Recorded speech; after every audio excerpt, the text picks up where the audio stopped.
মাগরিবের নামাজের পরে একটি সূরার আমল আপনার পরিবারে আপনার ঘরে চালু রাখুন, ইনশাআল্লাহ আপনার ঘরে আপনার পরিবারে অভাব থাকবে না।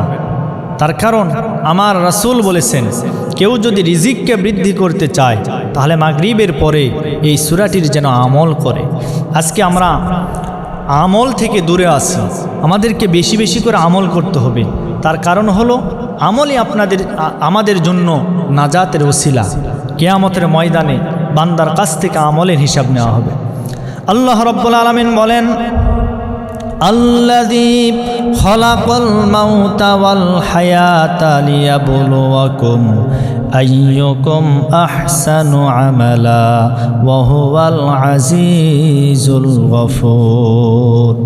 আল্লাহ রাব্বুল আলামিন বলেন, আমি মানুষদের জন্য মৃত্যু এবং হায়াতকে সৃষ্টি করেছি এজন্য, লিয়াবলুয়াকুম আইয়ুকুম আহসানু আমালা, আমি আল্লাহ তাদেরকে পরীক্ষা করতে চাই, দেখতে চাই কোন মানুষটা আমার কাছে ভালো আমল, উত্তম আমল নিয়ে আসতে পারে। কিয়ামতের ময়দানে আমলের হিসাব নেবেন আল্লাহ। কোনো মানুষ যদি নেক আমল বেশি বেশি করে করতে পারে, নেক আমলের পাল্লাটা যদি তার ভারী হয়ে যায়, তাহলে ওই মানুষটা আল্লাহর জান্নাতে প্রবেশ করবে। আর কোনো মানুষের আমল যদি, নেক আমলের পাল্লাটা যদি হালকা হয়ে যায়, বদ আমলের পাল্লা যদি ভারী হয়ে যায়, ওই মানুষটা সরাসরি আল্লাহর জাহান্নামে চলে যাবে। এজন্য আমরা আমল করার চেষ্টা করব।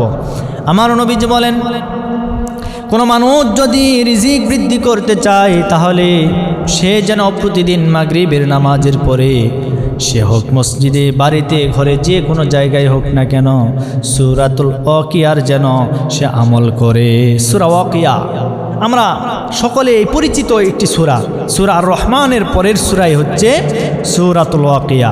এই ওয়াকিয়ার আমল করব ইনশাআল্লাহ, তাহলে রিজিকের কোনো চিন্তা থাকবে না। রিজিকের ফায়সালা আল্লাহ পাক রব্বুল আলামিন আমাদের জন্য করে দেবেন ইনশাআল্লাহ।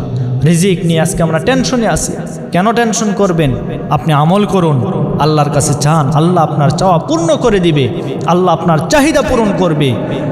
আল্লাহ বলেন, ওয়ামা মিন দাব্বাতিন ফিল আরদি ইল্লা আলাল্লাহি রিজকুহা, এই পৃথিবীতে এমন কোনো বিচরণশীল প্রাণী নেই যার রিজিকের দায়িত্ব আমি আল্লাহর হাতে নিয়ে নেই নাই। আল্লাহর হাতে রিজিকের দায়িত্ব রয়েছে। সুতরাং আপনি কেন চিন্তিত অবস্থায় থাকবেন? আপনি কেন হতাশা অবস্থায় থাকবেন? হতাশ হওয়ার কোনো কারণ নাই, চিন্তার কোনো কারণ নাই। আল্লাহ আপনার রিজিক দান করবে। আপনি আমল করুন, আল্লাহ রিজিক দান করবেন। আল্লাহ আমাদেরকে আমল করার তৌফিক দান করুন।